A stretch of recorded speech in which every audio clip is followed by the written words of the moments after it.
Well, on the good news, my throat is doing fine, so I can definitely do voices today.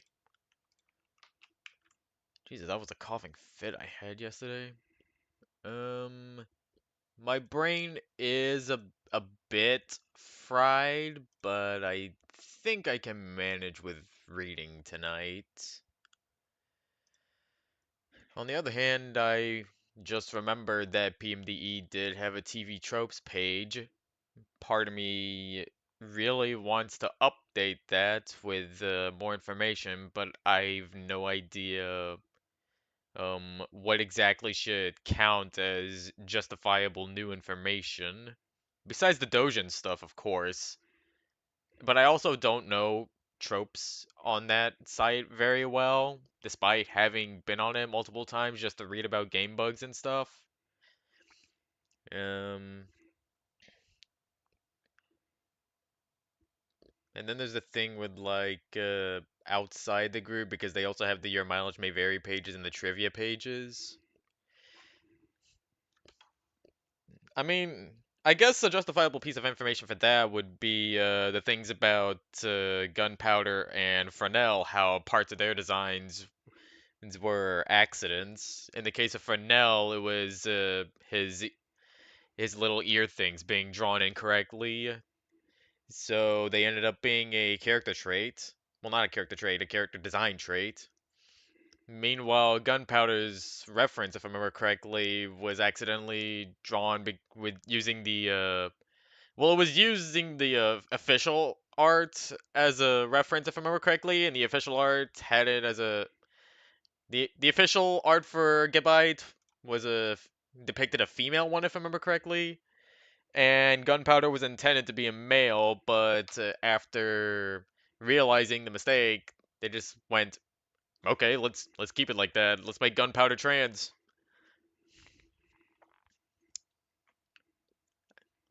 I'm not sure what else could be added as anything interesting besides maybe actually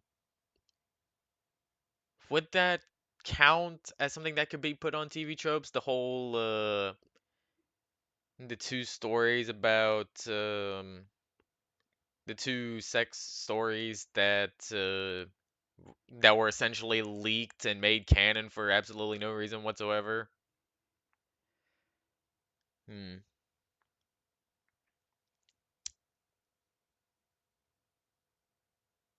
Uh, okay, it's 9 o'clock. Welcome to Mission 5. Uh, yeah, as you can tell, my brain is kind of fried because I stayed up until 12 last night. Actually, I forgot to close the door.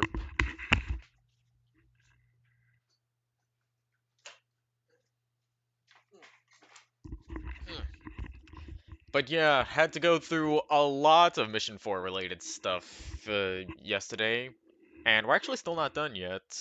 We still have one of the first pre-arcs to go through. So before we truly get into Mission 5, just a little short thing. Alright. So this is a Please Don't Cry, and I'm surprised it was not written by Marl. It was actually written by Glip. He heard muffled sniffling at the far end of the cavern. It was hard to identify at first, but then a sad familiarity washed over him. Chex. It was Chex. Was he crying? Why was he crying? No, that wasn't the right question to ask. He knew why Chex cried. He always knew. What he meant to ask himself originally was what had provoked it. What had caused it this time? Though that didn't really matter, he just wanted the crying to stop. He just needed it to stop. So I'm getting a sound ready because I know the sound to play when Chex does a little chirpy thing. Devonshire crept forward, but then realized he might startle the weeping creature if he kept on so silently. He stopped to announce his presence with a couple of coughs. This got Chex's attention. He turned his head, recognized Devonshire, and paused briefly for a moment, eyes locked with his. Ah, good. He stopped crying. Nope. He continued once more. The poor Cubone choked on its spit, coughing and gagging in a fit, tears now trickling steadily from the ravines on his skull. The ravines that hadn't been there weeks prior, when the little fellow had first showed up at his law firm. Please, please, Devonshire whispered, taking a few steps closer. Don't cry, please. He said the title! He said the title! Chex's lip quivered, but he was simply unable to stop. He turned away again, wiping tears that wouldn't quit. It was so much more unbearable to watch when he turned his back like that. It was maddening. He just wanted it to stop. He just wanted Chex to stop. No longer fearing he would scare the Cubone, Devonshire swiftly closed the remaining gap between them. But now what? He hadn't a clue. It was just utterly and thoroughly maddening to watch his little friend, his only friend, cry so. A toothy grimace slowly crept its way along his visage. He couldn't help it. He gritted his teeth. What could he do? This was perhaps the only Pokemon who could inspire any emotions in him, and it was crying. It was enough to make Devonshire himself want to cry. If he could, maybe he would have. Chex's soft wails heightened suddenly. All trains of thought were interrupted, and none could begin anew. He just wanted it to stop. Sorry if I'm hiccuping, because I ate Jello earlier. The world was hellish for him already. Horrid visions invaded his whole being during every waking hour. As he never slept, one might even say he lived entirely in his nightmares. Except when Chex was around. Everything was better when Chex was around. The world almost seemed normal. He almost remembered what it was like, as absurd as that was, to really live, laugh, and love again. But not when Chex cried. It only amplified the darkness of his mind, the fog that swept over any soft emotions. His tears only served to make Devonshire angry at the world for having been so cruel to such a kind, friendly, loving creature. He yearned with all his heart to make the world a better place for such a shining beacon. There had to be some way to change the world so that this little Cubone had a place in it. He'd make a way if he had to. Yes, undoubtedly. Please, he repeated, don't cry. I'll make things better soon for you. He didn't expect Chex to actually reply. No, he knew Chex was a mute. He knew he wouldn't talk now, likely not anytime soon. Probably not ever. That hardly mattered though, he just wanted him to stop crying. Devonshire's hand slowly raised in front of his mouth, usually a thoughtful gesture, now one of worry. He didn't know what to say, so he decided he ought to say what was on his mind. Master Chex, please, he started, shifting his weight slowly from foot to foot a few times. I need you to remain calm. Enough sadness for now. Let us leave this cave together. Chex glanced at Devonshire for a split second. His head was still mostly facing away from the light, away from the entrance, away from the ghost, his only friend as well. He was listening, at least. His sobs quieted some, reverberating faintly throughout the cavern. You're right. There are many things to be sad about in this world. Devonshire spoke with a quiet authority. But we cannot face and rectify those things if we're off crying in a cramped old hole in the ground, yes? He offered a hand, tried a smile. Chex was perhaps one of the very few Pokemon who wasn't intimidated by his smile. Chex turned his head to meet Devonshire's gaze as the last of the flow dripped down his skull. He turned back toward his bone club, grabbed it, then used it to prop himself up. He took Devonshire's hand, and together, they walked toward the entrance of the cave. So yeah, that's a story.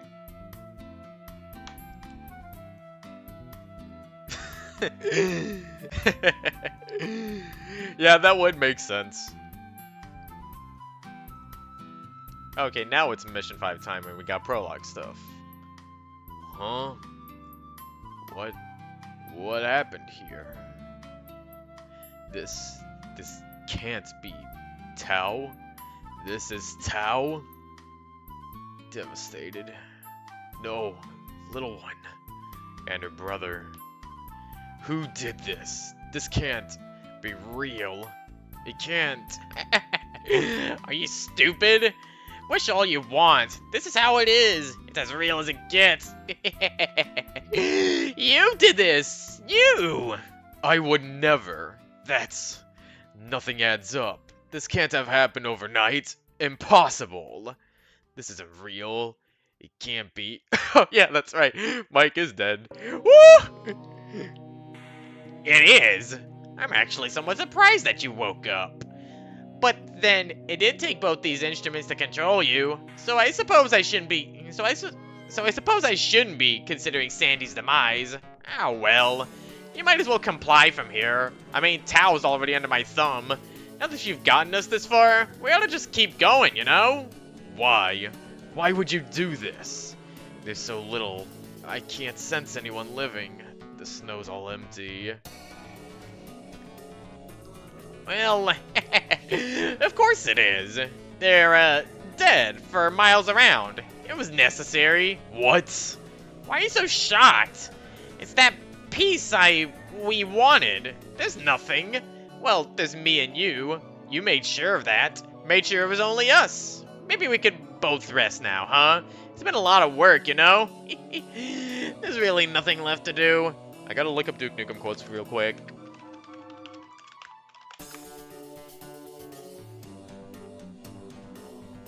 Where's the one about aliens?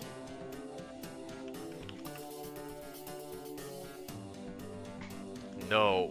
No, no, no! You abhorrent, wretched little lizard! How dare you! There's nothing to be done now! There's nothing to get worked up over! There's nothing! There's nothing! There's nothing! Disgusting. I misjudged you. This world is worse than I remembered. This village deserves to be preserved at least. You do too, an example of wickedness to avoid. Yes. We can sleep in my frozen world. No fighting, no famine, no war. Wait, hold on. That's PK speaking. You see, I can't tell who's speaking sometimes. We can sleep in my frozen world. No fighting, no famine, no war. I'm so tired of... Wait, that's Kyurem fuck. How did I fuck up twice? You know what, can I skip over this dialogue? I'm going to. I can't bear it. Goodbye. You can't run. You're going to pay for shooting everyone up. I tried to make a Duke Nukem reference. But I mean, I'm working with damn those alien bastards are gonna pay for shooting up my ride. I've never been to a party before. I met so many nice Pokemon. I love parties. There was so much food. Except, I don't really get why I was given so many colored boxes. Did you get some too? Do you know what they're good for? Yep, got 0 presents. They're not very comfortable for a seat. You open those. Those are presents. Boy, you just trying to mock me? What? There's something inside of these? Really? For me? Really? I love this place. Was it fun? Yeah, I guess so. I had fun. I got to spend time with Maple. She gave me a present too. She got you something? I was so busy today, I forgot to give you a thing. It's okay if you don't. No, I totally have something. Tomorrow, alright? Why the fuck are you blushing? Well, I mean, I tried to get you something, but Chris was acting kind of weird, so it's alright. No, listen, I just got busy, really. Tomorrow, okay? Sorry, let's just go to bed. Alright. Wait, why do they share a bed together? And like that. I don't like that image. Maple, please go to bed. It's really late. Mike, please look outside. Are you sure you weren't just having a nightmare? Just look outside, Mike! Mike, we gotta run! Maple, come on! Ice? Hey, did you hear something? A crash, huh? You see what I mean when I say my brain is fried from last night? Okay, start over. Hey, did you hear something? A crash, huh? Probably wasn't important. Are you sure? Things like this don't tend to happen when we're trying to sleep. Who cares? Let's just go to sleep. I'm tired of dealing with other people's crap. And, Yao. I don't know who's making that, but I'm assuming that's Kirim. Was that? Okay, fine, I'll check. Hey! Sandy, come on!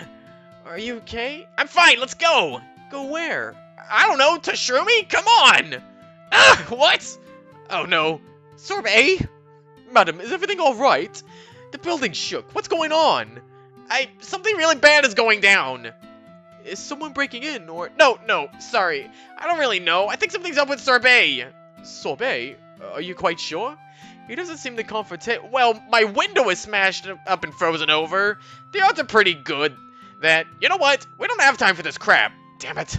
Okay, let me think. If something's wrong with Sorbet, we kind of need to... Well... I must say, I really dread the idea of fighting a beast like that. No, not fighting! We wouldn't stand a chance anyway. Not alone. No, we have to evacuate if something's actually wrong. I don't know how we can pull that off if he's just smashing stuff up out there, though. I mean, PK... Even just the merchants alone has an army that could deal with the Kirim. They could just jump him. Evacuate? It can't be that serious, can it? We're going to... we nothing. I have something I need to do. You and Sandy are gonna help the villagers and ranchers get the hell out of here, if necessary. I hope it's not. Pray tell, what are you going to do instead of helping us in this emergency? Hey, no one said I wasn't gonna help. I don't have time to explain, so just please do as I ask. I gotta go, okay?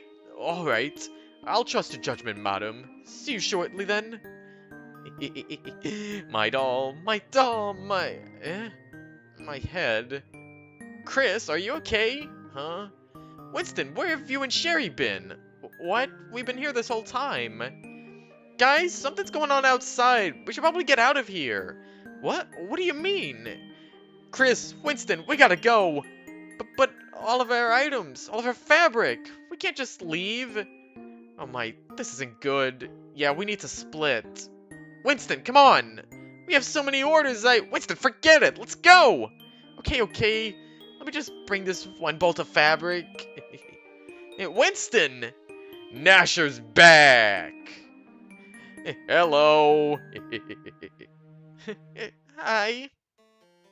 What are you looking at, huh? Oh, it's you! The fruitcake who made my new body! Yep, sudden character introduction. Yep. I'm sorry. That's why I didn't tell you about that other Zoroark sooner. Oh, that would have saved me a lot of grief to know that sooner. I thought it was a dead end. I apologize. You were, well, still are, just as frightening to me as she was. It was hard to even muster up the courage to leave the job. I couldn't have even done it without Pal. Oh hey, there's that Dojin stuff coming back up. Oh, and you also see what I mean when I say that Pal made it out okay. Ed. Yes. I still remember that day quite clearly. I couldn't stand the sight of such a young girl working such dangerous jobs. Also, yep, my brain is still fried. I couldn't remember his voice for a second. Pal, is that really why you helped me? How the fuck do I speak French? Bien sûr. You think I'm a monster? You had no job, nowhere to go. Of course I will want to help.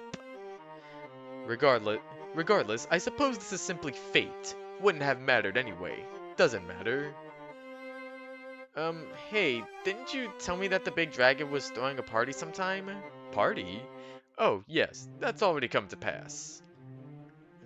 It was? It was? This day, this night.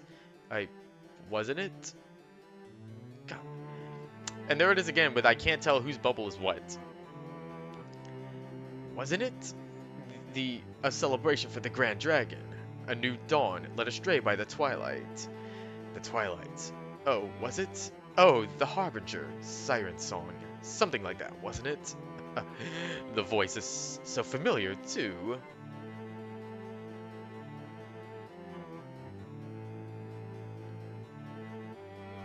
Oh.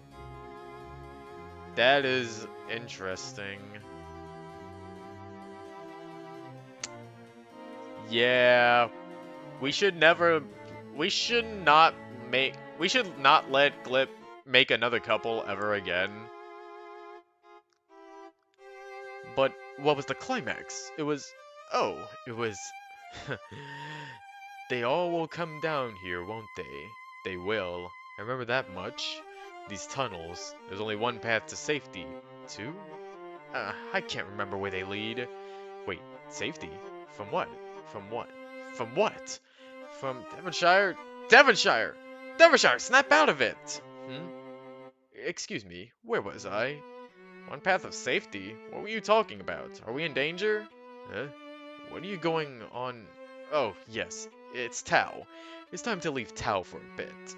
But we're not in Tau, we're underground. Oh, I meant the Tau villagers. Rather shortly, I suspect that you two will have a lot of company. What? Why? I'm fairly certain that I need to open these caves up to the village, but I really cannot remember why. But, what about my hiding? They'll find me!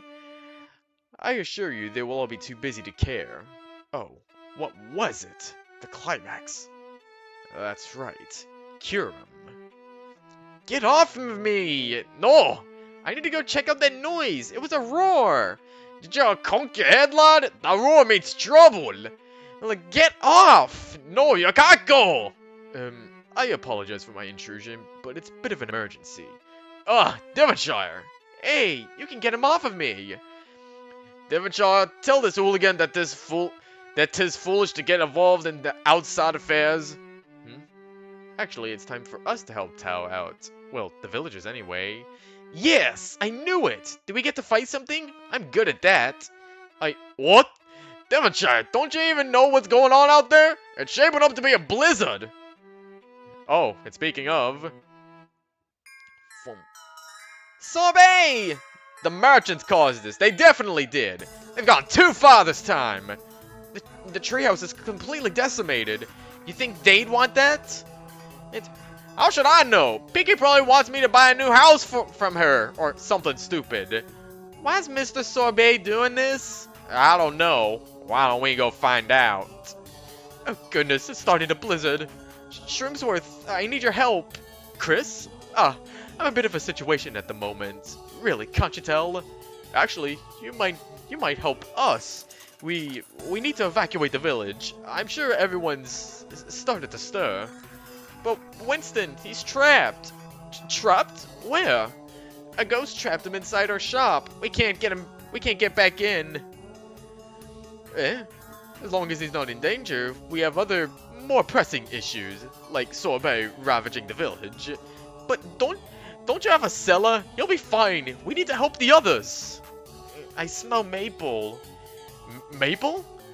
PK! Shroomsworth! Mike, you're just in time. We need to organize an evacuation effort. Shut up! Where's PK? She's out. She'll return later. Oh, of course she is. Couldn't face me after getting that stupid dragon to smash my house? Are you quite serious? You think that PK arranged for that? Have you gone bloody mad? What? She had to have. Otherwise, do you not notice the gaping hole in our very own building? My god. I have never had to shout like that as Streamwood before. Like I was trying to say, we need to help all the Pokemon of Tao escape. I don't know what is wrong with Sorbet, but escape? But where? He's going nuts. He won't listen to us, so where can we go? I believe I am best equipped to help with that problem. I have a long tunnel, which would work amazingly well for what you'd like. What? If that isn't too convenient, what? What are you trying to apply, you old shroom? You think I'd want this flipping cold? Course not. Why aren't we doing anything about that dragon? Standing around and talking isn't gonna help. And there goes PK.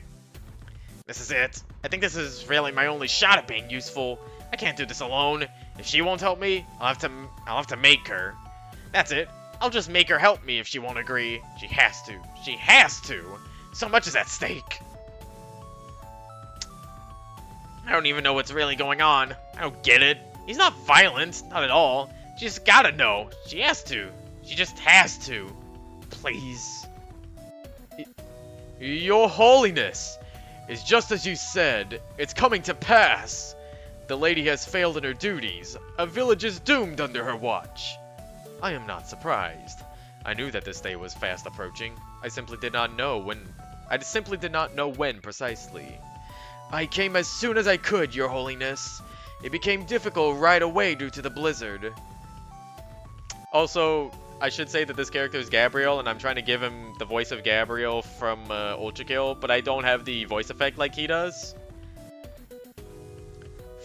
Fret not. I shall depart shortly, and I do not expect that something like ice or snow should be a problem by any means. If the situation has gone a bit too awry by the time I arrive, it may be time to put the poor fellow back to sleep. Like before? Precisely, though that was well before your time. Oh boy, I gotta remember how to do them. Whoa! Anyone do something! There's a horrible dragon gone all cuckoo! And not just anything, no, but I'm practically begging for some heroism here. Don't tell me this village is all fresh out of that! If you would calm yourself, barkeep, you will be pleased to know that I have two somewhat ideal candidates here, ready to spring into the heroism you desire. What's all this about heroism? That word ain't written in me book, if not a book, that is. As I was saying, barkeep, if you find the current condition of Tao Village to be too hostile, I have an escape route underneath my headquarters for this very type of emergency. Whoa, that sure sounds like a plan there. It would have rivaled the original plan I had to shelter everyone in my cafe, but since it caved in, I'm all out of cafes. If only I had a spare. While the situation is dire, I do not think the non-rogues among us would appreciate being led into the heart of rogue activity in our village. What a brilliant point you have there. Shall I inform the Pokemon already heading towards my office that they should make their way to the merchant's escape tunnels? I'm not complaining this time. A life is a life, and I don't want to gamble it away. Where's your escape tunnels, Devi? Inside my law firm. You should have no trouble finding the exact tunnel, as I prepared 2 guides to help you in your exodus. Even if you choose not to trust me, you may very well trust them. Whoa, are you guys going to forget about me? What about the Pokemon that are stuff in the cafe that was caved in? What? You didn't mention that. Excuse me, how is there going to be any rescuing done with a big awful dragon rampaging about? Ah, I do apologize. Chris, is it? That's a rather simple task. These 2 here will attack that big awful dragon and attempt to lead it away. With some help from our beloved rescuers, of course. Heroism at its finest. Devonshire, you know he's ×4 weak to ground, right? Are you sending gunpowder on a suicide mission or something? Well, I can't very well sit around and watch everything get wrecked now, can I? Perhaps I might be able to offer my assistance as well. Fine. If you can handle Sorbet, then I want you all to get him away from this town. I guess I'm in charge of getting everyone else to safety in these tunnels. I'm putting all my trust in you guys. Maple? Where is she? Here, and I'm gonna help Mr. Fernell out with this. What? No, you're coming with me, and that's fine. No, I can help Mr. Fernell with the blizzard with the triangle. It can push away the snow, see? Apologies, young Michael, but it seems there's no better way to go about this rotten situation. The both of us will have to put away our concerns. I propose that Chris and Sandy help Michael and I to evacuate the village and the ranch. Chris may aid me with the village proper, and Sandy may aid Michael with the ranch. It's settled then. I do wish I could accompany you all in gathering up the denizens of our village, but I have to finish some last-minute preparations for my tunnel. I hope to see all of you safely, sooner rather than later. We'll be there, thank you. Oh yeah, an image. Oh wait, actually I can just read it from here, it's not that big. Not that small. What a lovely night for a stroll through a tunnel, yes? I hope you find it still serviceable and almost entirely safe. Last time I checked, that one was quite some time ago. Actually, there's some bad news. I don't know what it is, but when I snuck ahead, there was this, lava demon? I don't know. I think I accidentally woke it up, and it seemed really angry. I couldn't do anything about it myself. Sorry. Oh, so you're calling this thing a demon, huh? Then again, they do say good heavens, so heaven and hell is surely a thing. But what is a demon in this case? In this world? And before you say Floriver's Hellside, no. That's the last thing I want to relate to this thing. Even if they are related by creator and characters. Ah, I completely forgot about that old fireball. Don't worry about waking him up. Just imagine the ruckus he would have caused if we roused him from his slumber mid-evacuation. We'll just have to persuade him to leave, won't we? True. By ourselves? I don't think Pal and I can handle that. We, as in us. Plural. More than one, my dear Pallet. I will be leading this mission personally, a privilege I haven't had in ages. If this still does not relieve you of your concerns, I will draft a few lucky guild members to assist in our persuasion. There's no need to fret, Pallet, ma chérie. We've seen that Devonshire and his guild are both quite capable, yes? Ah, I suppose so. And mission stuff. But we've also got stories, which I think happen after the epilogue? Yeah, they happen after the epilogue, so I'm just gonna read that first. Why do all of these side stories happen after the epilogue? I'm going to have to send a letter. I was hoping it wouldn't come to this. I don't know why you didn't do that to begin with, really. Well, I thought maybe she would come about on her own, but she hasn't. I know that Shroomsworth would realize I would never lend out my key, so he'll surely get it sent back once he hears from me, though. I do wonder why she took it to begin with. It's really disappointing. I don't know. I'm sure she felt like she had a good reason, to be honest. I don't really like anything about the whistle. It's too dangerous, even in the hands of those with good intentions, like you, and can be lethal in the hands of the malevolent. When you get it back, please don't use it like before, not when everyone else didn't agree to it. It's wrong, don't you think? It makes you seem like Tivoli or something. And that's wrong, because I know you're not really like him. So why act like him? It still makes me so mad.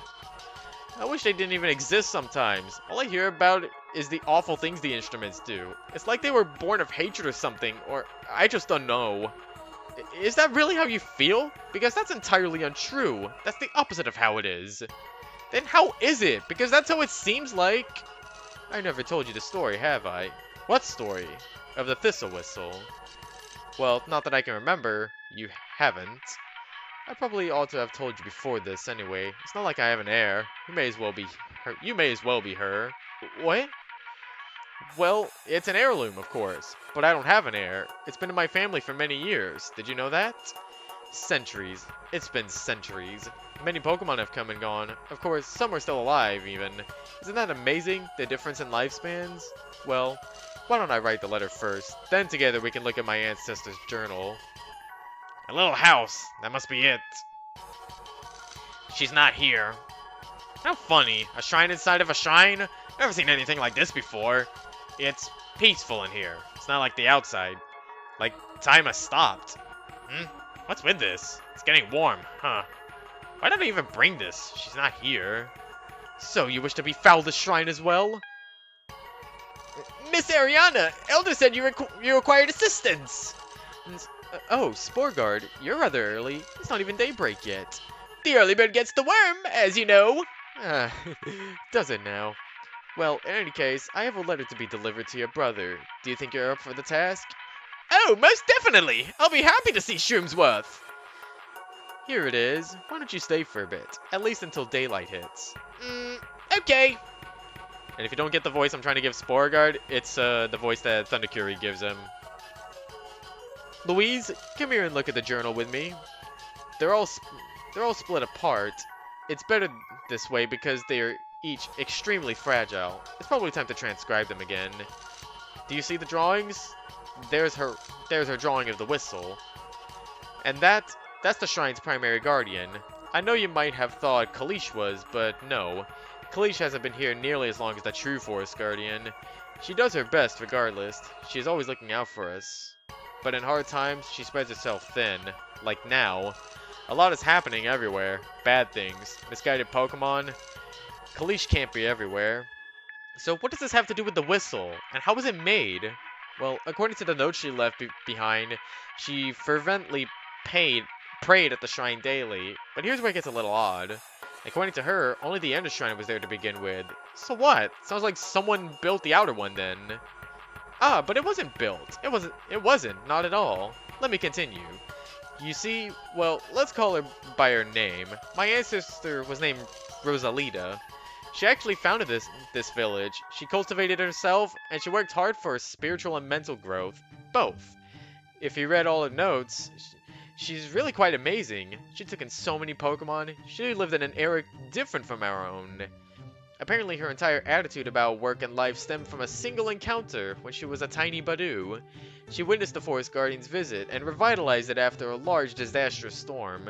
It seemed impossible, but it went from broken and ravaged to beautiful and flourishing. It was incredible, she said. It made her grateful that the forest had someone to give it another chance to thrive. She loved the healing that took place. After that day, she worked toward, well, helping others.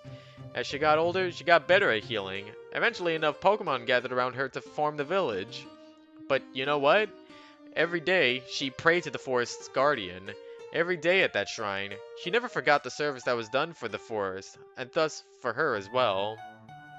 This continued for years, well into her adulthood, but one day, she approached the shrine. When she approached the shrine, something was wrong. The guardian was hurt. Naturally, she put all her effort into helping the guardian recover, but the truly spectacular thing was after that.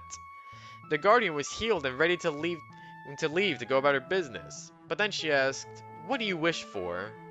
Rosalita said she was content with the forest being as it was. She just wanted the guardian to keep the forest healthy for as long as was possible. The reply was, "Oh, what a selfless wish! Don't you want anything more?" But Rosalita was content with her wish. This is when a different voice spoke to her, something powerful yet benign. Would you share with me your power? You shall have your wish and more." All she could think of beyond that was the ability to create a place to really cultivate the mind, body, and spirit. A place to facilitate that. It was still utterly selfless. But that was how the thistle whistle came about. No way! That's really how it went? Some mysterious voice gave her a wish? Why did she make that? Why did that make the whistle? No, this is part of her notes. Listen closely. Do I have to read all that? It was the most amazing feeling, truly. I felt as if a part of myself was taken. Taken, but not gone. And then in an instant, a larger shrine surrounded the guardian and me. It was simple, plain, wooden. As much as the guardian shrine felt timeless, so did this new shrine, but in a different way. It felt like an echo of my mind. Does that even make sense? Oh, I shouldn't even know. But there it was in front of me, a lovely shimmering key. Upon closer inspection, it was a whistle. The guardian waited for me. Then, the booming voice of my unseen visitors spoke unto me once again. This is a sharing of our power. Its melodies reflect its power adequately. You will find them in your shrine. Thank you. I am one step closer to my rest. Maybe I misquoted the voice, but I can still hear it, powerful and loving in my mind. And it gave me a gift! I still didn't understand, but it was gone. Luckily, the Forest Guardian explained the rest to me. I hadn't realized it, but carved into the wall were indeed melodies, each with a different name and tune. No, the faded walls. I didn't realize that they're mostly unreadable and just yes. Since the walls are faded, the melodies were transcribed years ago. They knew that it was necessary. So, this is so much to wrap my head around. But more importantly, why can an instrument made from her be so destructive? I thought she wanted to help Pokemon heal, not hurt. That's simple. Half its power didn't come from her, remember? But it's also why its healing and growth melodies work so well. On top of that, it has, well, another purpose. It's, Sporguard! Dear, could you close the door? Sporguard? It's getting really cold and the sun's not out. He hasn't left, has he? Oh dear. Come, Louise, help me check all the houses. Okay, coming. Okay. Yep, I'm gonna have to do the multi-window thing, and I'm also gonna have to take a drink. Break. Yeah, drink break.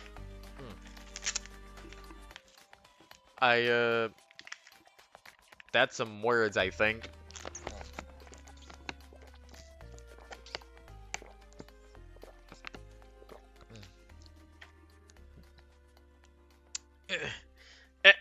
I'll use it if I have to. No, you will not. You think anything noble comes from force? From control of others? Worthless. But I need to! It's for a good cause! And you certainly don't seem willing to help on your own! What am I supposed to do? Fool!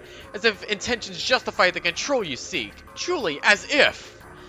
How can you say that? It was my only hope! You were my only hope. What am I supposed to do? So you directly defy me and then want to forcefully obtain my help? Have you ever considered how absurd that is? Have you really? How selfish is it? How brash, foolhardy, reckless? I should strike you down for your insolence. What good would it do? Excuse me, it would set a needed example. For what? Your misguided notion of justice? Pokemon need your help! You dare speak of justice? Oh, then go ahead, strike me down. Let a bunch of Pokemon get hurt or killed. Yeah, not helping them when you've got the chance. No, instead threatening to add to the body count. Some justice. So of course I'd use this against you to help. Use you to help. Yes, I do that to save lives. Are you stupid? I get it. I do. I shouldn't have looked for Sorbet to begin with. Something's wrong with him. Don't you give a shit at all? Because I do. Is he unwell? Isn't he giving the village its due retribution? What? Why would you just assume that a whole village deserved that? Because he is kind. I followed him. He is mine. I was asked to watch him, you know. So of course, if he's doing something like that, it must be right. It must be correct. Because I know it. I could feel his mind. When I would watch over him and he is kind. He holds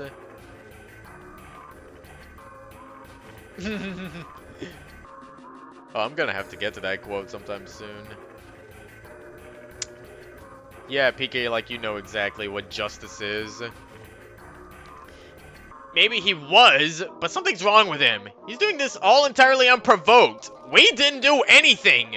So even if you don't want to help us, I can't even blame you for feeling that way. You should be helping Sorbet. Something is wrong.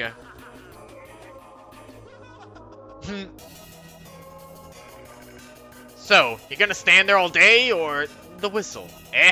You will leave it here. What if it ends up in the wrong hands? Well, you don't really expect that it can end up in hands much worse than your own, do you? Come, there is work to be done. The instrument will find the path to where it ought to be. It always does.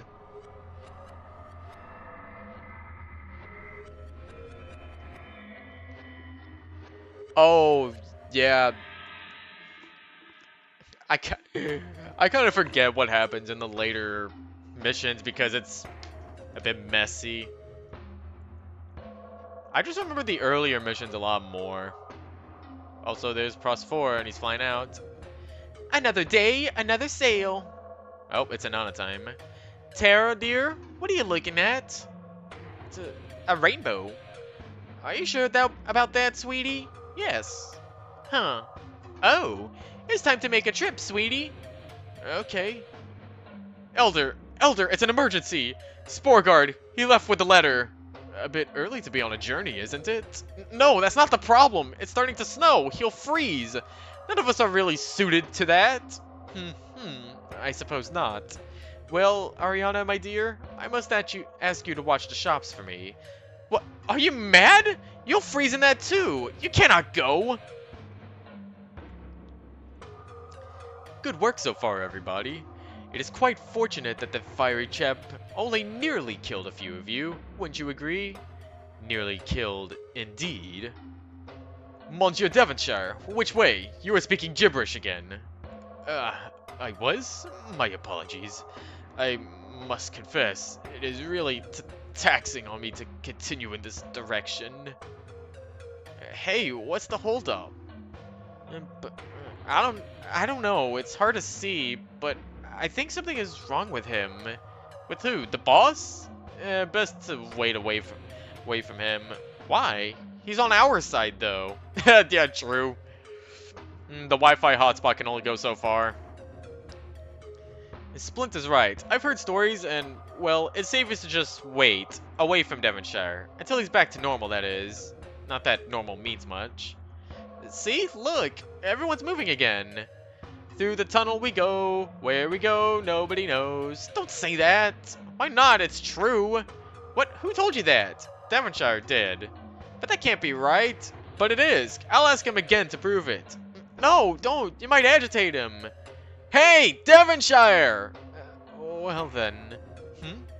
What is it, young miss? We are almost to safety. Where are we going? Haven't I already answered this? But no matter, the answer is the same. To be quite frank, I forget where we are going. However, luckily for us, the trapdoor I built is still where I left it, so let us find out. Oh, more French. S'il vous plaît, Madame Merlot. Have me, I shall be yours eternally.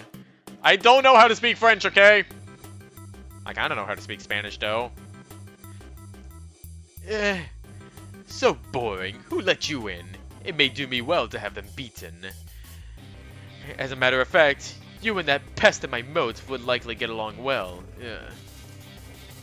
It is absolutely dreadful. Nothing bores me more than two men like you. Lady Merlot, lovely lady indeed. I like a man or a woman who will squirm beneath me. Anything else is uninteresting. But madam, how can you compare me to some freeloader in your moat? Also, this quote right here. Also, this particular word right here. Hello?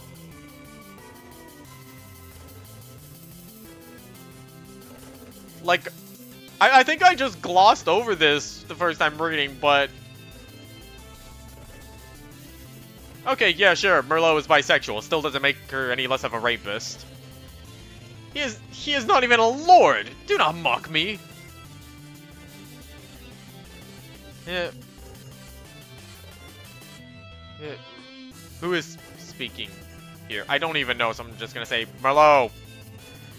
Another one? Let in? I think a servant is in dire need of a beating. I am Merlot's suitor. Go away. You have no place here, cretin. Come here so I may best you in battle and burn you to ashes. His boy, do you even know who forged the very ornaments upon your person?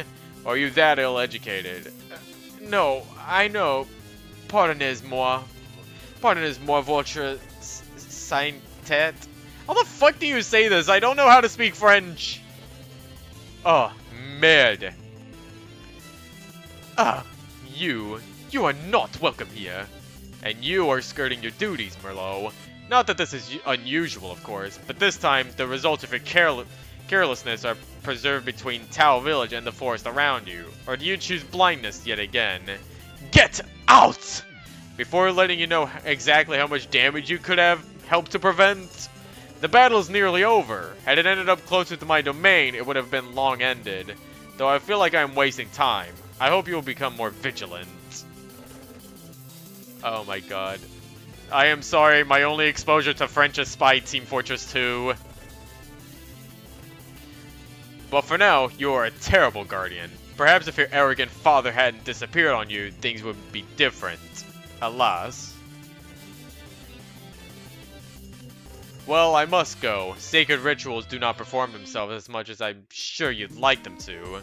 Perhaps when you're not so busy playing little games with your followers. Just go. May my servants and I never again be cursed enough to be forced to gaze upon your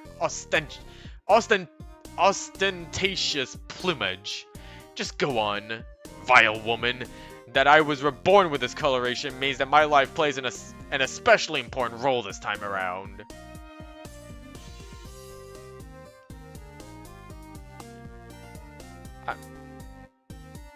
I think that is supposed to be the point, because who likes Merlot besides the people who are like, oh my god, mommy, please step on me?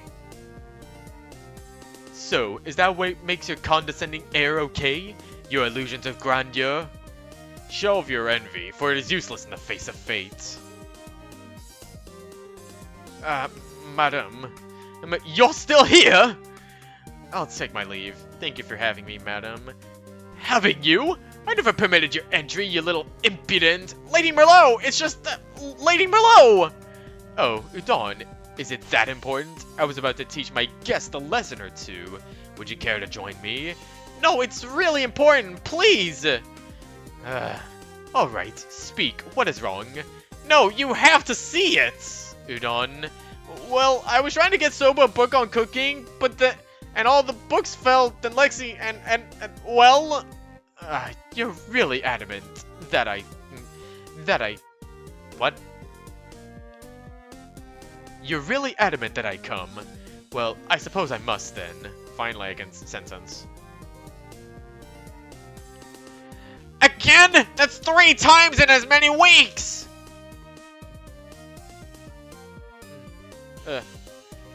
Why is there a trapdoor in my floor? Keep pushing. Okay.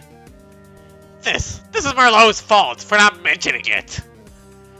Of course you wouldn't mention it. Oh, sorry. I think the coughing from yesterday is it's catching up. I caught a bit of water in my throat last night. It would only make my life much easier. That's all. And look at all these shelves knocked down. That is just fantastic. I gotta say fantastic as Frank West every time I see it. It's a vocal stem now. Well, what do you think this is? A public plaza? No, this is a library, not an entry hall. Yes, looks to be plenty of room for the villagers. Tell everyone that it's safe for the little ones as well. Devonshire? I'm sure that Michael and Shroomsworth will want to be sure of that when they catch up. Alright, I'll have Pal wait for them below. You mean there are more of you? Enough! What are you doing here? Oh, Shinar, it is good to see you again. Though, I do not know why you're so upset at Pokemon being in a public library. Shinar? How dare you? Someone old enough to be familiar with Shinar, with connections to the castle. Who knows about a secret tunnel even Merlot doesn't know about? He's Devonshire, isn't he? Oh, when she sees him, she'll be... Oh, I don't know, but it should be delightful either way. Shinar, do speak up. You know I can't hear you when you're mumbling to yourself. Shinar? I thought his name was Lexi. Me too? Well then, I assume you have no more to say. Please excuse me while I aid the villagers in their... Villagers? You mean you're with them? What are you doing in my floor? Here to steal another book, perhaps? What are you going on about now? I am quite busy, you know. Yeah. Okay, well, I guess to be fair, Lexi also didn't hold any fear when he had a literal claw up on his throat in that one side story. So I guess Lexi is just full of, what is it, arrogance or something? Aren't you from Tau Village? Don't you have my Kira book, one of you? Ah, fear not. I shall arrange for its safe return. Though it wasn't very useful. Little more than rumors and mythos. Well, what did you expect? Few have ever met a real Kyurem. It'll be much better once I added the notes I took. Notes? I came by your village to retrieve my belongings, and to my surprise, you actually had the real thing. I know how this form's wingspans, the precise color of its eyes, its core body temperature. I see. In here! Yes, I know where the library is, Udon. I can't wait to see what Lexi's done this time. Come on!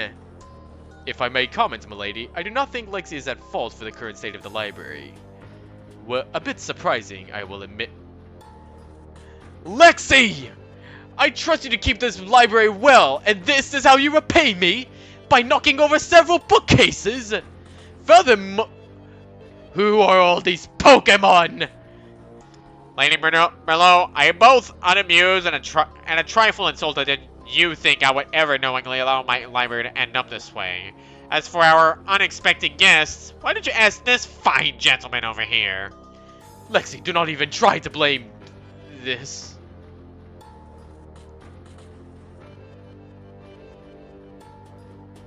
Where have you been? Yes, emotional moment. Michael, I loathe to believe that this horrid, unbearably hot tunnel is the right one. I do wonder if... Put a cork in it already, Pops. We have no other choice. You and I both know this is the right tunnel. Rude. Come on. It's not like Devonshire's leaning us into the nest of a monster or anything. Calm down. Oh yes, I should expect that sending the entire village exactly where the rogues leader wants us to go will ensure that nothing goes pear-shaped. You're one to talk, Shroomsworth. You are deliciously pear-shaped. Goes what-shaped? And hey, I resent that. We rogues didn't do anything wrong. Both my teammates are putting up with it all to help Tao. Why would you blame us? If anything, we rogues and even rescuers too should be suspicious of you merchants after all this. You greedy guys give Kecklon everywhere a bad name. Devonshire having shadowy, poorly understood intentions? Oh, I must simply perish the thought.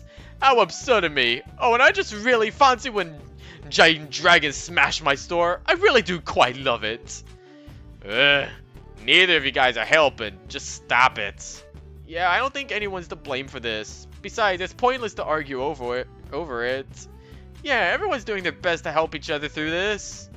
Devonshire's creepy, sure, but why would he want to trick us? What would he get out of it? And it's kind of dumb to think the merchants would take any part in destroying Tao, no matter how you cut it. Oh, what voice did I get? Speaking as the financial head of Tao Ranch, I fail to see what the Merchant Guild would gain via self-destruction. It's true, it makes no sense. Where's PK though? I heard rumors that no one's seen her at all since it started. She hasn't, abandoned the guild, has she? PJ, you don't have that little faith in our guild, do you? You guys are all about money though. Maybe she did leave as soon as she realized what was going on. Maybe she's relaxing in the bay right now as we fight and work. Hydro, merchant doesn't mean they're evil. You should really be considerate towards the merchants. It must be really hard for them. One of their leaders is missing, and they have to have courage that she's doing her part. Okay, but what about the rescuers there? They also lost one of their leaders. As rescuers, shouldn't we be even more sympathetic? We just lost Chill, who also thought he was doing the right thing. Why are we so divided then? I guess you have a point, Syl. Oh, that's a French thing. Oh no, I'm gonna fuck this up. Hey, is everyone okay? Exit is here. Huh? Is that Pal the artist? I thought he went missing after Pallet did. It is safe to come over here, okay? Come, there's nothing to fear. See? I told you, Shroomsworth. Well then, Michael, I'll concede. I was incorrect in my lack of trust. Wait a moment. You! Those eye markings! You're Miss Palette! Do you have any idea the guilt that Miss PK endured thinking she had caused your demise? But No, I perfectly understand now. This was all Devonshire's doing, wasn't it? Oh, how lovely of him to make Miss PK look like the villain. I knew he wasn't to be trusted. That cur! Devonshire! Oh, you! Yes? Oh, no! You tricked us, Devonshire! This was a trap! It's in the jaws of the beast herself! How dare you! Oh, yes, for your insolence and lack of respect towards Our Lady. I do think it would do me quite well to just cut you up to pieces. Devonshire, you're missing the very important detail that Merlot raped Shroomsworth. Oh, don't look so disappointed. I'm about to show you the true jaws of a beast. Stop! Stop it! See what I'm talking about? He almost cut his throat! God, Shroomsworth did not deserve any of this. My apologies, Shroomsworth. I appear to have nearly killed you.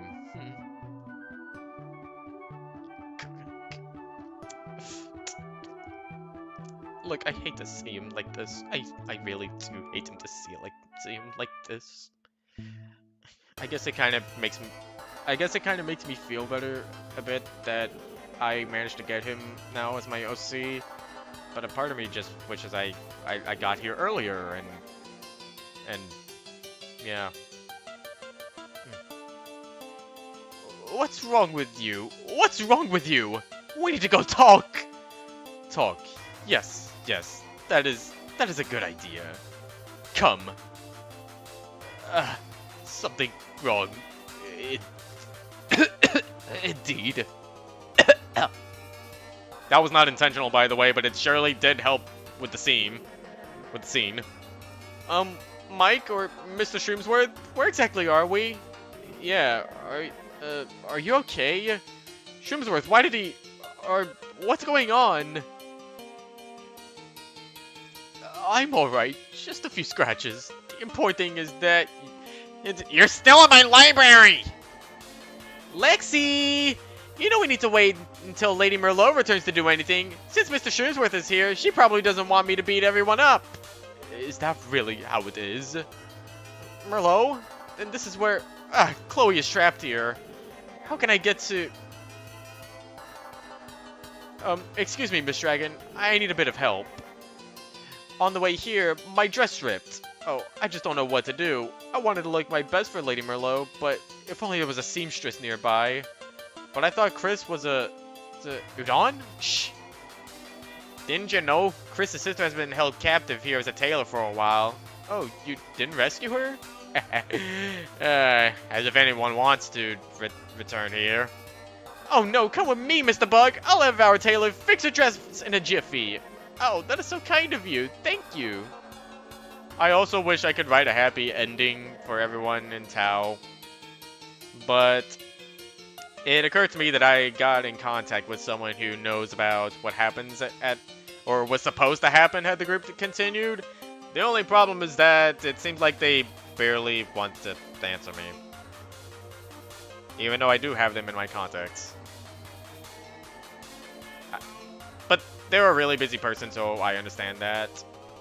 So in the meantime, that's kind of why I created Eternal Bliss, my fanfic, because I wanted Shroomsworth, Sporgard, Rhodes, and Slasher to really have happy endings, so to say. I wanted Shroomsworth to have a loving wife that actually respects her. I wanted Rhodes to actually have a meaningful showdown with Slasher and win. Spoilers, by the way, but I mean, that's what's gonna happen. That's what I'm saying. Also, yeah, true.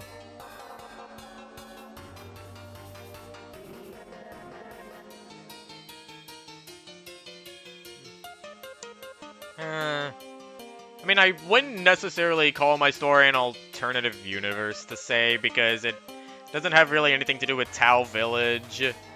I know some of the characters are the same, but it's a different universe entirely. And I know one of my characters, part of Shroomsworth's backstory, is a bit like PK and Merlot combined. But yeah, it's a separate world entirely. Would be neat to make a PMD-AU though. Anyway, back to sorbet stuff. Also, mateys, he's down finally, but I don't know if he's out. Time to retreat to Tao. Day's here, let's go. Gunpowder, we're being watched. No time for that, lad. Come on. Oh yeah, shade. Dimitri, Gunpowder's right. We need to go. Don't waste this precious downtime. It's dangerous. I just know it is. I want to kill it. Coming. Why? Why is this happening? Why? I do not understand. I am so tired, so worn out. Why can I not hear the voices of my children? If ever that could be. Have you both perished as well? My children? It may be that. I am just too weak. I am sorry. This isn't the world I thought it was. I just don't understand. How could she do it? I've not seen a single. Where is she? How can she launch so many attacks? There must be others, but I see none. I see only you. No, I cannot perish here. Not as long as she lives. You. I'll kill you. I'll kill you. For what you've done, I'll kill you. Eat shit and die. Oh, kill me like you did the village? Like you did to Loire and Somi? Oh, don't you remember their cries of utter anguish as no? Oh, but yes! How could you? You made me! I'm from you! Her last words before you rendered her but a corpse! But I thought you cared about me! I'm a part of you! He said shortly before you tore him to pieces! What's that sound? I know there was a roar, but now... The ground is rumbling. The ground is rumbling! This means... Everybody look out! Oh... Yep. Sorbet! What the hell are you doing? Seriously, what's going on? Why are you doing this? Roar. You dare mock me further. No good. You can't seem to understand me right. Ah! Lady, I'm getting off of you. There's no one any good if we're both frozen. Understood and agreed. The hell?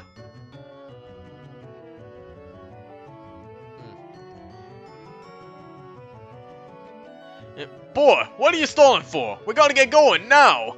If we don't help, they'll both probably die. If they want to waste their lives on this damn fight, so be it. Let them. We'll die if we go in. I ain't doing that. How can you say that? You're not even a real rogue then. Watch your mouth, you little scrub. Everyone's exhausted. The hell's the point? And Devonshire told me that being a rogue is about helping the do-gunder. And right now, the purple lizard and that thing with the pretty hat are the dog-unders. Oh, that says dog-under, as in underdogs. I thought we were headed back to Tau. Yeah, but now Dimitri and Gunpowder are arguing over something. Helping the underdogs, eh? It's not a laughing matter. I'm gonna go help, even if you don't. Listen up, everyone. We're gonna go back in and help a couple dog-unders against Sorbet. Got it? Let's go. Going back in? No, we aren't. That is absolutely too reckless. We're headed back to Tau.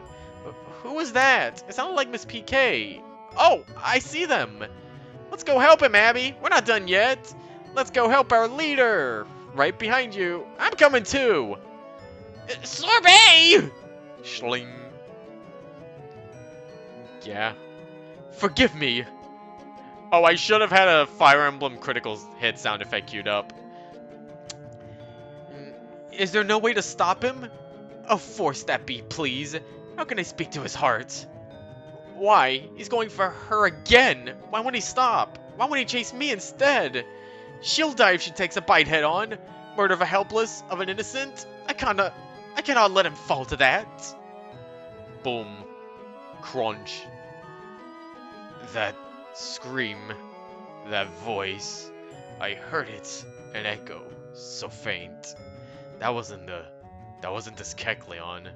She is unharmed before me, yet my mouth is full of blood. Who's full of... Kalish! Is it really? Kalish! Is she... Are you okay? Please! Please say something, please! I understand. I am so deeply shamed. I did not rest well enough. I am so ashamed. We're here to help you. Where the hell have you idiots been? Oh, leash. I failed you. Fooled by a simple trick. How could I ever fall for that? Kalish.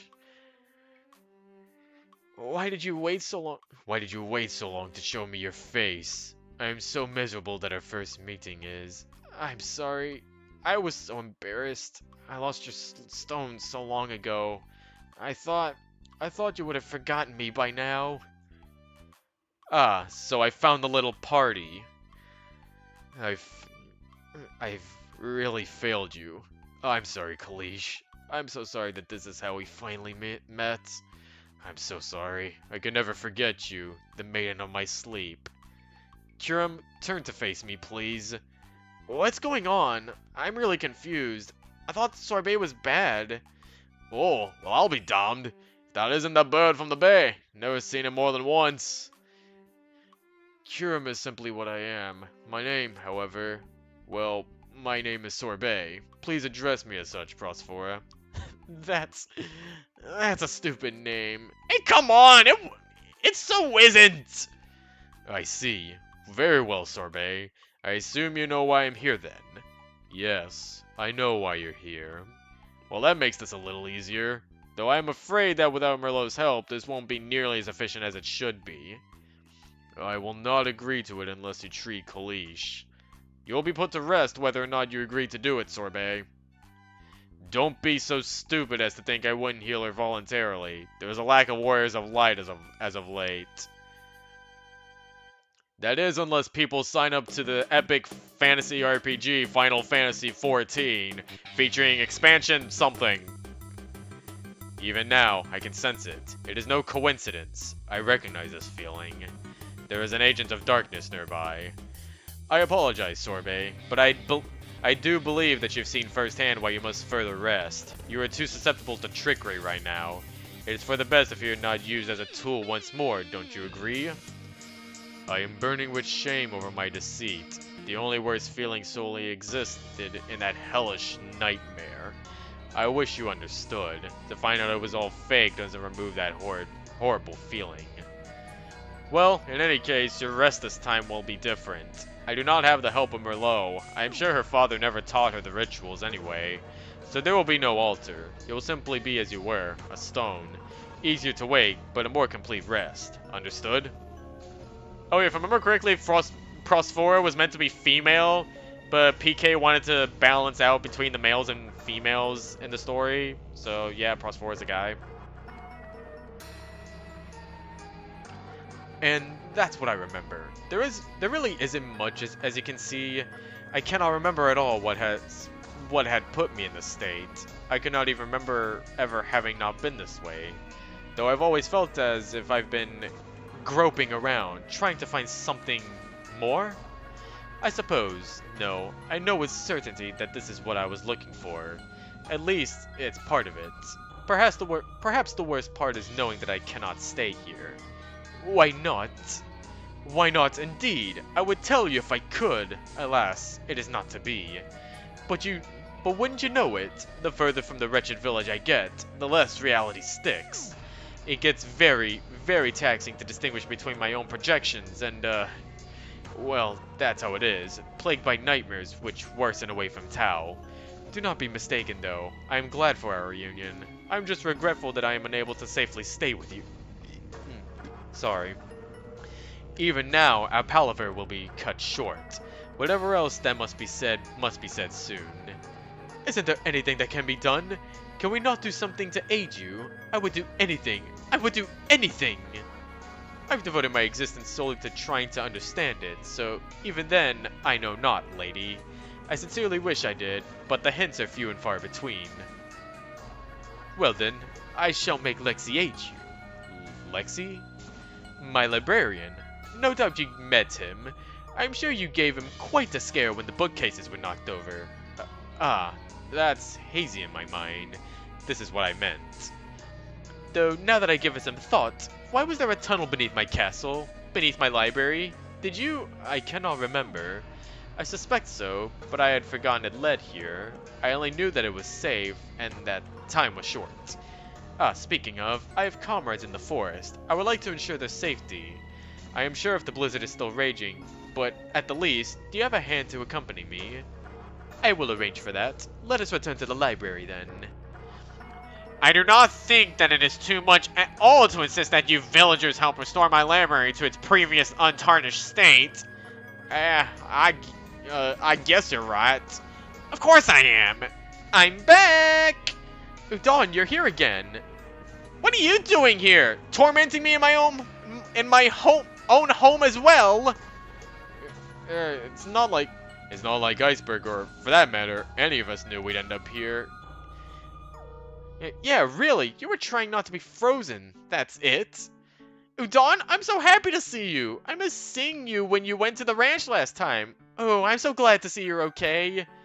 Ruben? I was actually out visiting Jill and Ivory. I never seen their little boy before. My, is he cute. A little cute bone. Iceberg told me you were doing well, but I'm so happy to see for myself. He did? I had no idea I had no idea you even knew him. He's never told me about his past, so it was quite a pleasant surprise. Huh. Yeah. Wait. Now that I think about it...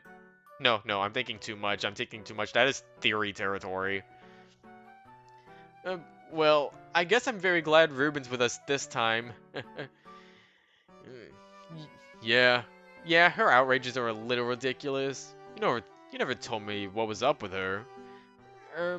Well, sorry about that. We knew her from before you were even a toddler, Malt. She's kind of a relic of the past for me and Iceberg. Really? Because she didn't even seem to recognize either of you at the ranch. From what I can tell, she only has recognized Ruben.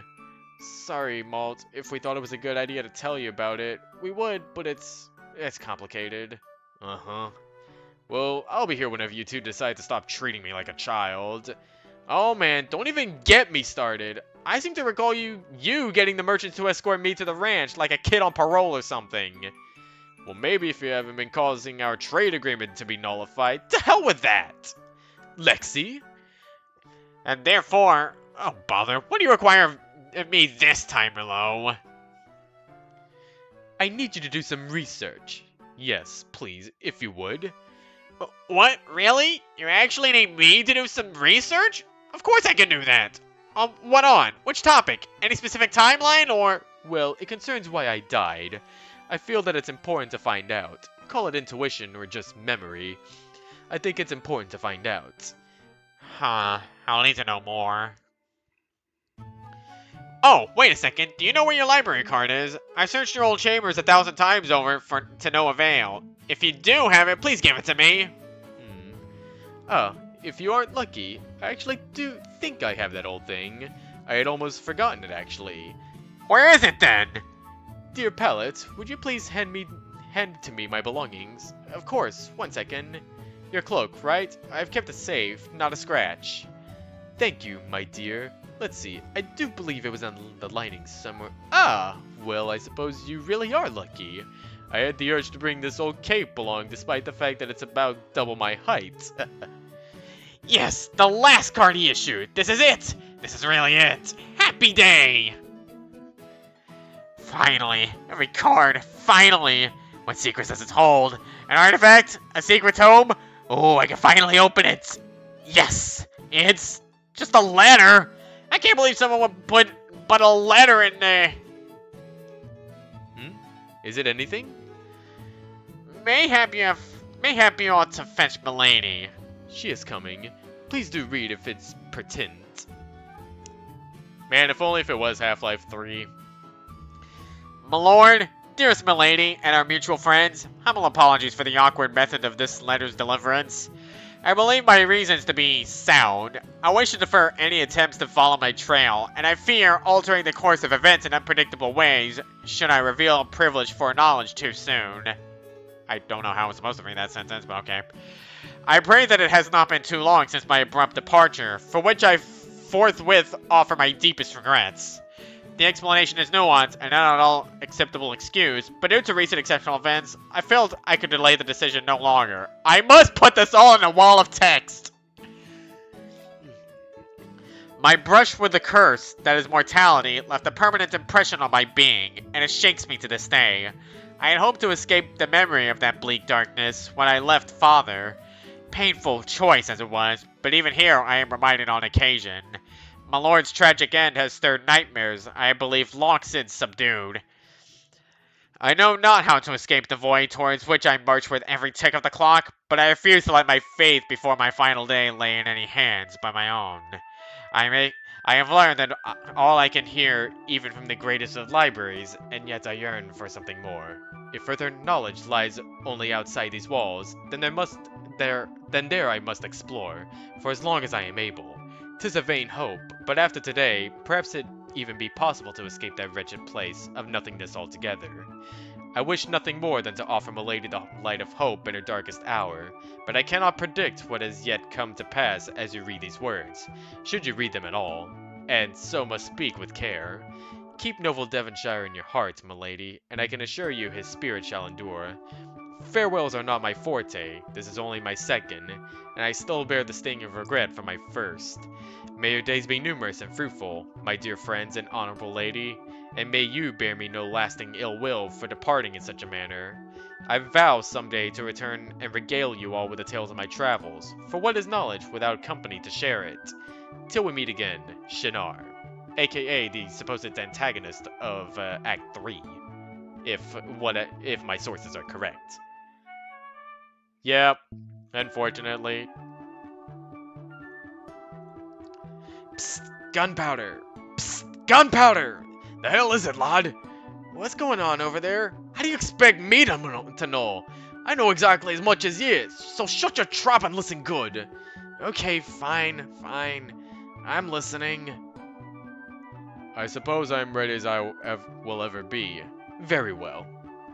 Before I go, let me say that I deeply appreciated my stay in the village. The feeling of loss that overcame me when I'd been led to believe that everyone had been killed. It was overwhelming, so please believe me. I will only be a hindrance until I am rested. I am deeply sorry for how much I have troubled everyone. Yeah, well, whatever. Hurry up, whatever you're going on about. Kalicha still hurts. She will be fine, I have no doubt. She will not even scar, for I am so skilled. Oh, and then a bunch of noise and stuff. I get to finally play one of these lines. Farewell. Through here, I can tell. It looks like the struggles all happened pretty close to here. I think I can actually hear someone now. Do you say so? Very odd indeed. I expect that they would be close to the Tau by now. I can't hear anything. If we hurry, you soon enough shall. Why do you look like a character from Battle Block Theater? They're really gone. No, wait, not even from Battle Block Theater. I'm thinking of an entirely different game. The game, actually. I think I'm the only person who even... I don't know if I'm the only person who remembers the Flash game, The Game. But, compare Devonshire in this instance to, this.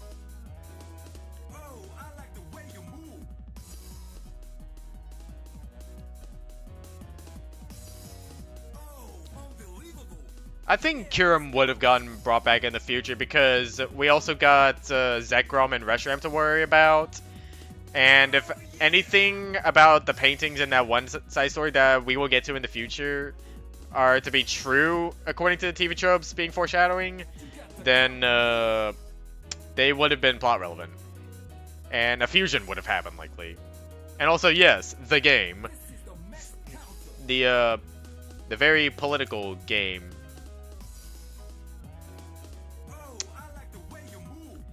They're really gone. Guess Part 4 is headed back to the bay. And it's already noticeably warmer. Hot, even. Miss PK! There you are. I'm happy you're okay. Oh, Rhodes! Yeah, I'm okay. My one leg's a little numb, but besides that, I'm good. Especially since it's warming up. Though, what's the occasion? Is Shrimsworth alright? Sandy too? Everyone's fine, right? Yes, for the most part, everyone is unharmed. Happily, Shroomsworth escaped death just earlier. Probably, had he spoken any worse of Milady, he would be no more alive than I am. Devonshire, she raped him. You think he wouldn't have any kind of trauma? Jeez. Devonshire? What are you... Wait, Milady? What? Oh, hello, Lady PK. Would you happen to know where everyone is? I'm supposed to bring them all to Merlot. What? Why does she, want you to do that? To give them somewhere to stay, of course. Milady has graciously offered her spare rooms to those in need of somewhere to stay during the situation. Wow. No one went anywhere strange, right? If they're all headed back to Tau, Udon and I will go tell them the news. Huh? Oh, yeah, they all went back, I think. Thanks. How odd. Since Udon's out here, I definitely believe Merlot's helping, but what? Well, it's kind of unexpected of her. It's not exactly what she does. What? I'm not scared of you. Do you even know Merlot? I bet you don't. She's so selfish. She only cares if she gets something out of a situation. It really does feel like a shock that she'd help anyone without a catch. Then again, I'm not dumb. I know people say those exact things about me too, so I guess I understand. It's not even like that's true either. I guess no one really realizes what I pour into keeping the village active, so maybe it's similar.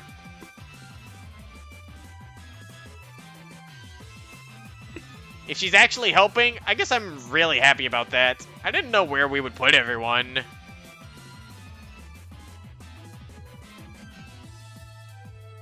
God, I know what you mean. Are you still? Oh. You were so quiet that I kind of thought I was talking to myself. I can't wait to see the damage in the daylight. Yeah, it's gonna be great. There's something you ought to know. Why are you following me? Pallet is still alive, you know. What? Stop playing games with me! If you head to the castle, you may see it for yourself. Why? Would you prefer an innocent dead? I mean, if that's what you desire. No! I just mean, why would you fake her death? And how can you know that she's innocent for that matter? It appears that not only are you rash, but you're also ill-informed. What a pity. In any ease, do you remember hearing about your merchant hunt being trashed a few years ago? I'm sure your father would have mentioned it. Yeah, that rings a bell. So what? Gonna tell me someone blamed Pallet and then it wasn't her or something? Ah, no. I caught a glimpse of the criminal. It was a Zoroark, yes, but at the time, Pallet was a Zora, and under my employment. Oh gee, no wonder she ended up selling forgeries. I had nothing to do with whatever artistic endeavor she pursued. I guess I'm a bit surprised that you don't know more about the history of the very village you inherited. Never mind it though, I shall educate you. There have, since this village's foundation, always been periodic attacks. They were rather frequent to begin with, and have been staggered considerably more recently. One of your relatives had a terrific artifact that kept the attackers at bay, though it still escapes me the reason for it all. I felt it to be terribly important for me to pursue this. So I have, to the best of my ability, Pallet has nothing to do with the periodic attacks. No Zora who does will ever openly show themselves, I've learned. Why? I know not. I actually sent her on a scouting mission shortly after the attack of the merchant's hunt while your father was around. I thought she would return, but I thought she wouldn't return, but she did. Not for reasons I would have preferred, however. Anyway. Yep. Perhaps I really ought to thank you for what you've done. You allowed for Pallet and I to have a chance to parley a bit. As it turns out, she did not inform me how her mission so long ago actually played out. I was ready, after over a century of... Well, I was ready to dismiss those dark-eyed Zoroark as being more than the occasional nuisance. But now I am not, especially with that Kyurem's outrage. So speak up now if you felt anything unusual about this situation. I know you must have. He wasn't himself. He couldn't even seem to hear me until the very end. It's like I don't know. I got the impression that he wasn't entirely coherent. Like he was... in an illusion? Even though Pallet was under my watch too? Now do you understand why she had to be hidden away? You do, I can see. It is written on your face quite clearly. What will you do now? What choices do I have, really? Everyone is going to expect me to orchestrate the rebuilding effort. I would do it anyway, even if the cause had absolutely nothing to do with me. Don't you know that? I think no one knows it. Everyone is going to feel entitled. What am I supposed to do about it, though? You brought Sorbet here. This is your fault. Everyone needs someone to blame. I know it. I know it too well. It's wrong. You're right. It's wrong. I feel like it's a diversion, a distraction. Do you not find it the least bit terrifying that there's power enough in some form to confuse a dragon of legends? Of course I do.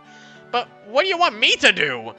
We have to rebuild. We can't be concerned with chasing some nebulous big bad guy when we don't know squat about it or about who it is or where to find him. No, you're right. That is quite impractical. It is enough, however, for you to at least be able to make more educated decisions, don't you think? And wouldn't you know it? And wouldn't you know it? Today, it's really my birthday. The straw that broke the Numel's back? What a stupid thing to cry over. Okay, that's it for the epilogue, but it's not it for Mission 5. So, we got... What did I say to read first after this? Oh, I didn't really... Oh my god. So I really did not order this right. Because I was supposed to read Please Don't Cry somewhere after a different side story. So where did I get... Why is this in the Mission 4 stuff? My god, I did not think that through, but okay. Oh, and I also forget to put Successor up. You know what? I think I'll read Unreasonable first. Was he always this unreasonable? She wondered if unreasonable was an accurate way to describe him. Many things fell into this category, so it was mostly out of habit that she arrived at that particular word. Food being under season was unreasonable. Uninvited guests trespassing was unreasonable. Servants going against her will was most certainly unreasonable. He was never a servant though, was he? It was hard to remember that. It wasn't her fault, really. I got a drink break.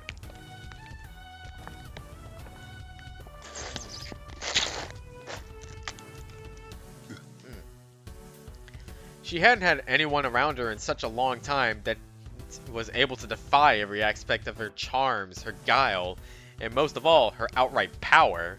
How long was it, anyway? Surely the better part of a century, although she didn't really want to believe it had been that long. Putting it out of her mind had always been the easiest and most sensible way to deal with her losses, as she was never one to show weakness around servants. Besides, it just wouldn't be proper. He wasn't a servant, though, and they were alone. Appearing proper wasn't an issue she was concerned about at this point in time. The feelings that had been sealed off and long since forgone for nearly 100 years threatened to cut off her ability to think and speak coherently, and she knew she had to remain strong, at least for just a little while longer. This encounter was to end soon. She wanted to remember these moments. Merlot, I cannot stay here. Everyone in this castle will be placed in the path of unnecessary danger. And for what? For a companion that is a little more than a shadow? You now know everything I know, and yet you still ask? Please, Merlot, you should know better. She did know better, and had already thought of those things. Unfortunately, he turned down the idea of removing the servants from the castle permanently. She didn't have any proposed solution for a second point, and that saddened her. He didn't care that she didn't care, which was just unreasonable. She didn't know how to deal with anyone turning her down, and she wasn't sure she liked that. The wind blew through an open window near the both of them, and he seemed to fade a little. He seemed to be struggling to simply exist in this place, and no one else but her would probably be able to tell. She wondered briefly if that Gabite would have been able to. Probably not. That fellow did not seem too bright, for what little she had heard of him. No offense intended. The bout with the gust of wind finally over, he once again became a bit more visible and stood straight up, looking directly at her. She couldn't get enough of that. It was ridiculous. How could anyone stand before her in all her might, amidst all her servants in her very own place of power, and still stand unflinching and unwavering? He could, evidently. Even in his poor state, he hadn't lost any of his own pride. He was just so impersonal and detached, though. He really wasn't like this before, and it was unsettling. It was probably because of his current condition, being a ghost and all. There were glimmers and traces of what she viewed as his actual person, but those were few and far between. The old him wouldn't have been so far away, much less turn her down. She knew that last thought was just wishful thinking, but it was alright to wish. She had done much of that over the last century, with little results to show for it. Merlot, I need be going now. Was it really over? Sure, he wasn't quite himself, and sure, everything that made him what he seemed to be faded. But still, the shadow of someone she used to know is better than nothing, right? Even though she thought so, he didn't. That's what it came down to, really. He would do what he wanted to do, no matter how many people attempted to stop him, physically or otherwise. He was always like that. She wanted to take comfort in the fact that at least that aspect of him had been lost, but it was difficult. That facet of him was the only thing preventing her from getting what she wanted. It wasn't fair. She wished that she would get the old him back. This will be your last wish, so that made it special, right? We'll have lunch when I'm finished, Merlot, even though I may not eat as much as I used to. Just as she realized what he had just said, he was gone. Did he have to make the same promise? That was just too much for her to bear. So she didn't. It was fine to cry sometimes, as long as no one could see. It really was unreasonable. And I have a story listed to read after this, which would be... How long is this? Okay, not long at all. Captain, we've been here for days now. Why is there no one else here? Where are all the guards? The question was directed to a rather large Marowak, who was seated at the end of a table in the middle of an equally rather large library. Aisles of bookshelves stretched as far as one could see, with plenty more aisles stretching further than one could see. Who wrote this? Marl did? Okay, so why'd you use the same phrase twice? Hundreds of chandeliers served not only to light the room, but to fight off an almost innate ability of libraries that appear rather dull and boring. Maybe rather large was a bit of an understatement. This place was absolutely massive. It'd take years to find what they were looking for, if they were lucky. The aforementioned creature looked up from his book after a moment and brightened the room with wisdom. There's a librarian here. He guards the books, you know. It's a very important job. The smaller Marowak sighed as he heard snickers come from behind some rows of bookshelves near him. He should have known he would have received such an answer, really. If the captain knew the situation with the castle's guards, he most likely would have informed the entire brigade. Sorry, Captain. I guess I'm just a bit flustered is all. When we were called way out here away from our home, I was just expecting more, I don't know, fighting, I guess? Normally, when a lower-ranking member of a highly successful fighting squadron expresses his dissatisfaction with a mission at hand to its leader, consequences would be rather dire, and the outcome of the lower-ranked member's fate would not look good at all. This was not a normal squadron, though, so he was lucky. This time. Probably next time, too. The captain closed his book and set it down. With a large yawn and even larger stretch, he got it from the table and started to head towards the exit to one of the castle's hallways. I'm going to take a break for today. I can only take so many consecutive hours of reading, and I'm sure you're all in the same boat.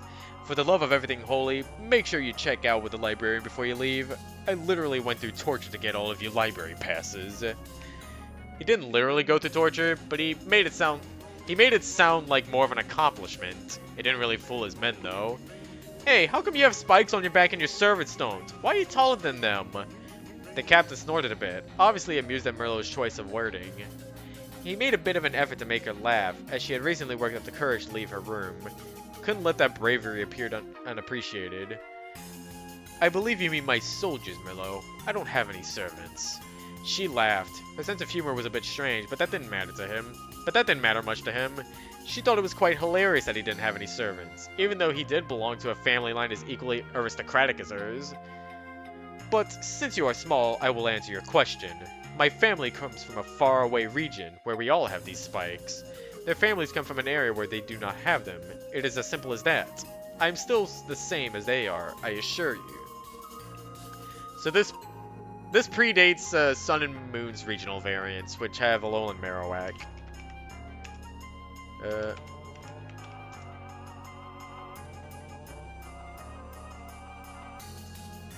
And what does Alolan Marowak look like? It does not have spikes on its back, unfortunately. In fact, it looks like this.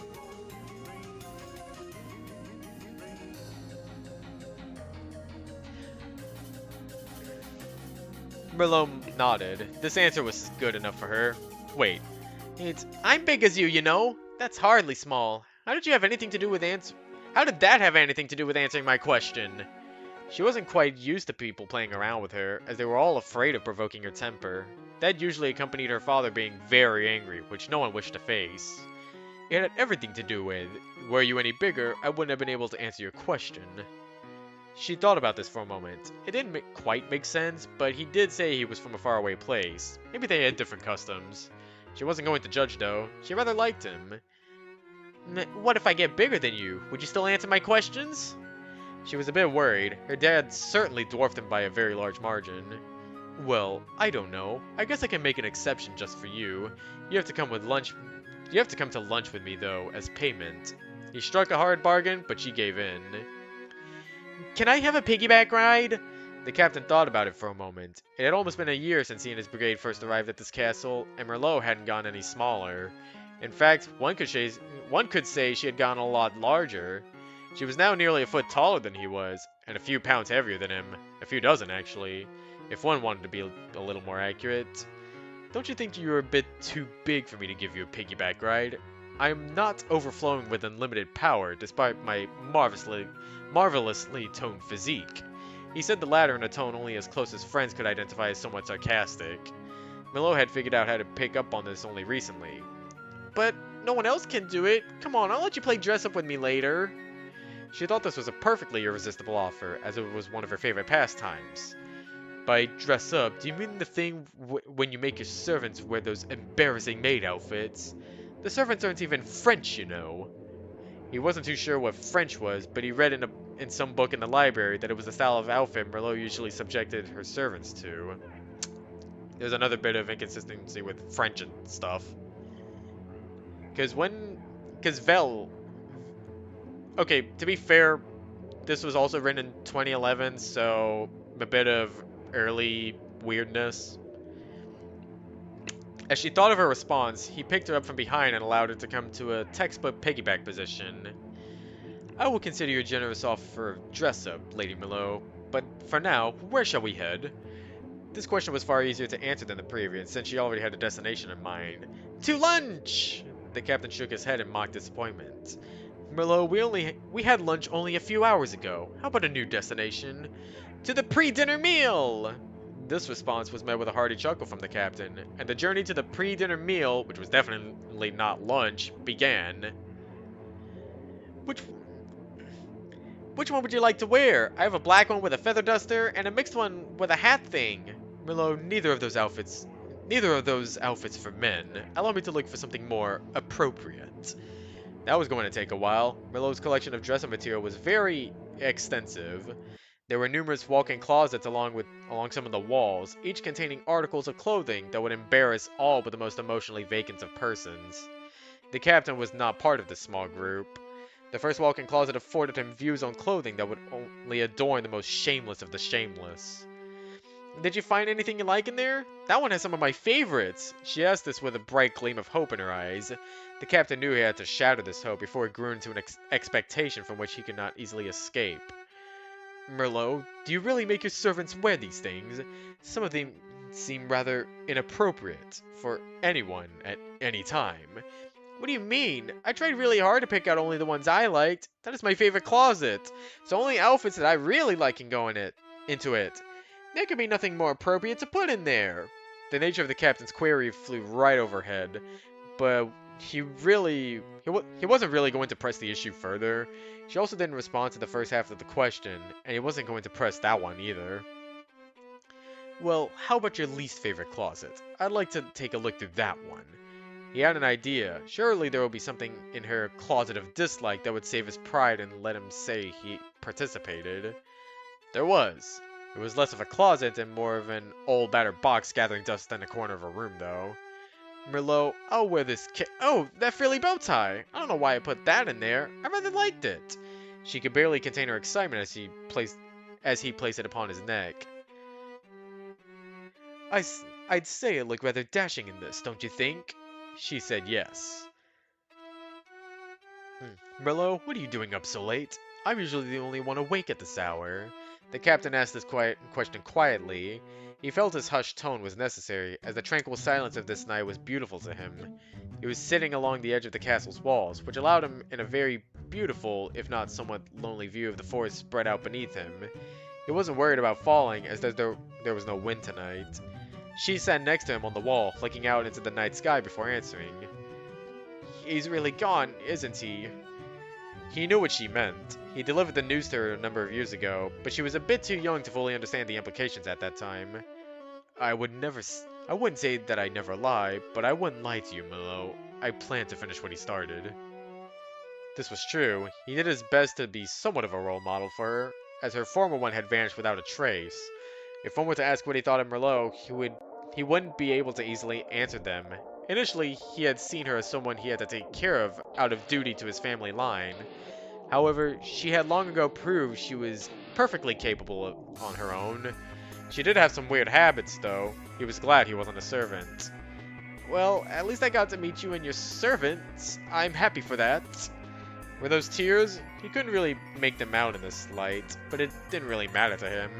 Emotions were always good to have, even sad ones. It was important to be able to feel strongly about things, even if the cause of them was less than desirable. Merlot, I don't intend to leave once I'm done. I'll be back when I'm finished, and we can have lunch together. For a while into the night, they sat on the wall and looked out on the forest, talking about whatever thoughts that happened to cross their minds. Sometimes there was laughter, mostly they were just talking. It had been a good few years since he and his brigade came to the castle, and he was very glad to have done so. He did like her a lot. She would grow up to be even more beautiful than she was now. He knew it. She blushed, then dismissively agreed with him. He laughed. He would return to Merlot for certain. There was nothing more important to him.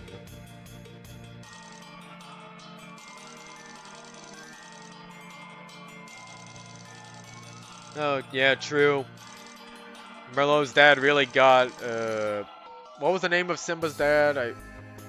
Mufasa. He got Mufasa'd.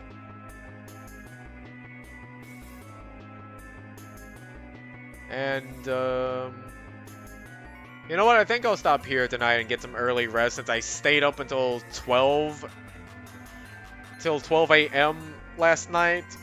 Yeah, I don't want my brain to be fried before, to be really fried and I start slurring my words. So, yep. Good night, and I'll see you all tomorrow when we continue with Mission 5 side stories. Also, I don't know why this is cropped out for a bit. I think it had to do with a website that I was looking at before, but